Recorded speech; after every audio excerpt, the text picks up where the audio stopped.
આ ફળને પહેલા કાર્તિકેય જોયું અને ગણેશે ઉઠાવી લીધું. આ ફળ નક્કી કોનું છે એનો નિર્ણય અમે નથી લઈ શકતા. શું તમારી પાસે કોઈ ઉપાય હોય તો આપો મુનિવર. પ્રભુ નારાયણ નારાયણ. હવે તો મારા પાસે કોઈ સુઝાવ નથી, પણ હા, એક કાર્ય અવશ્ય કરી શકીએ છે.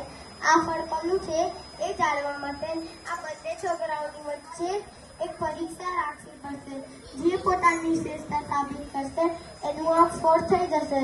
બસ પ્રભુ, તમારે એક નાનું કાર્ય કરવાનું છે કે આ બંને વચ્ચે એક પરીક્ષા રખાવ, એક પ્રતિયોગિતા કરાવ.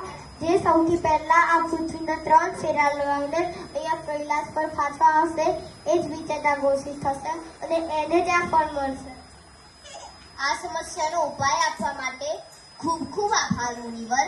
કાર્તિકેય, ગણેશ, શું તમે બંને આ સ્પર્ધા માટે તૈયાર છો? હું આ ફળ મેળવવા માટે કંઈ પણ કરી શકું છું. હું તૈયાર છું પિતાશ્રી. આ પ્રતિયોગિતા કોઈ મોટી વાત નથી. મને ખબર છે કે હું જ જીતવાનો છું અને આ ફળનો વાસ્તવિક અધિકારી પણ હું જ છું. તો ઠીક છે, મારી વાત ધ્યાનથી સાંભળજો. જે પણ આ પૃથ્વીની 3 પરિક્રમા કરી